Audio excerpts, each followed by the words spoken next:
Olá, meus amores! Tudo bem com vocês? O meu nome é Gleicia Santos e sejam bem-vindos a mais um vídeo do meu canal.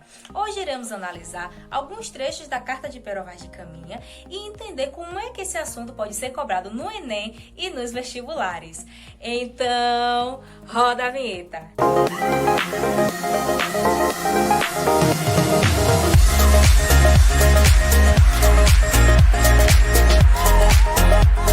Na última mini-aula, analisamos o período pré-colonial que se inicia com a chegada dos portugueses. Se você ainda não assistiu, corre lá!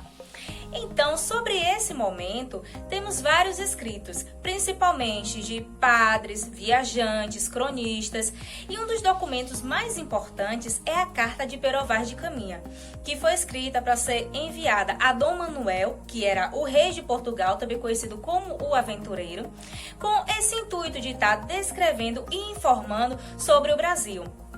Então, com isso, a Carta de Pero Vaz de Caminha vai ter um grande valor histórico e documental.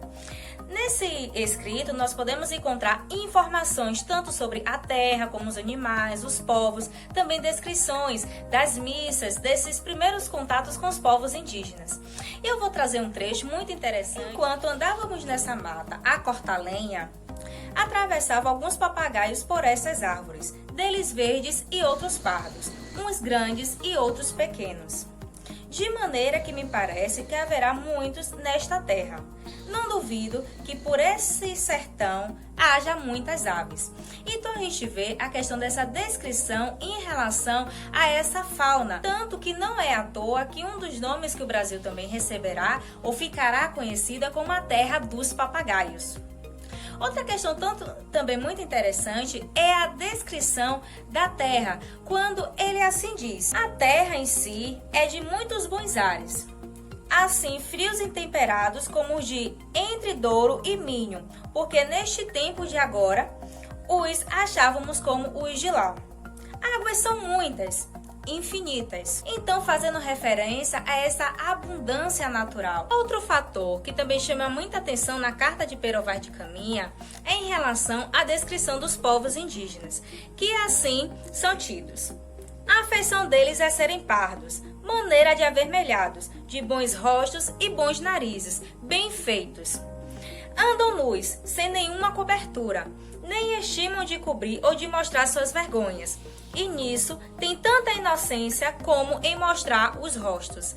Então a gente pode perceber justamente esse fato do choque cultural, dessa questão, desse estranhamento diante dessa diversidade cultural.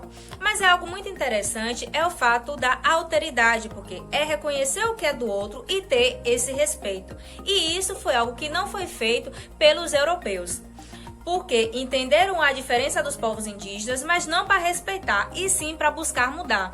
Tanto que ao longo da carta, várias vezes é tida essa questão da salvação. Tanto que em outro trecho, assim diz: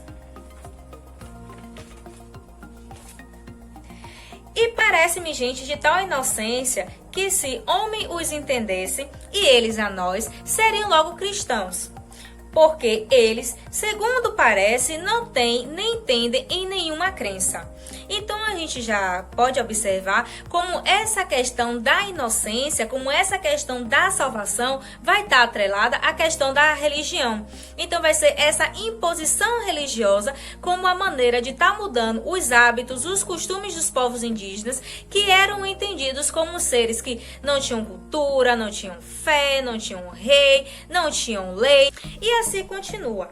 E, portanto, se os degradados que aqui hão de ficar aprenderão bem a sua fala e os entenderão.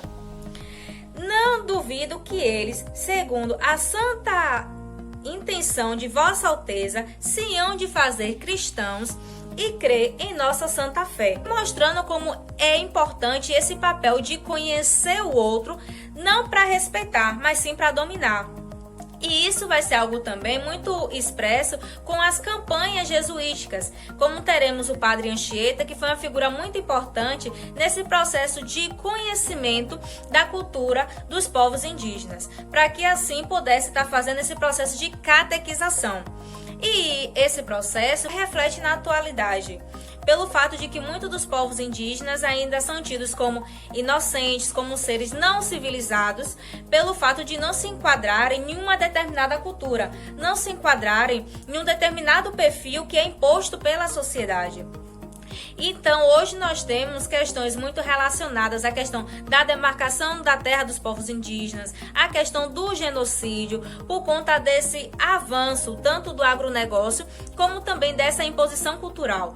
Porque tem o fato dos povos indígenas morrerem tanto materialmente, como também culturalmente, por conta da negação dessas histórias, da negação dessas vivências. Com algum desses trechos que eu acabei de ler, nós podemos perceber como a questão da descrição da terra, a descrição dos animais e dos povos indígenas será tido como algo crucial e importante, já que nesse primeiro momento não se encontrou os metais preciosos. E essa questão dessa diversidade cultural pode ser algo muito cobrado nos vestibulares e no Enem, algo que vocês verão fazendo a lista de exercícios que está aqui na descrição do vídeo. Por aqui encerramos essa breve análise de alguns trechos da Carta de Pero Vaz de Caminha. Nas próximas mini-aulas, iremos analisar o processo de resistência e de luta dos povos indígenas, até porque, apesar de toda a imposição, eles não aceitaram isso facilmente. Se vocês não assistiram às outras mini-aulas, assistam, façam os exercícios que estão na descrição dos vídeos. Se gostou desse vídeo, deixe seu like. Se não é inscrito no canal, inscreva-se, comente, compartilhe e até a próxima!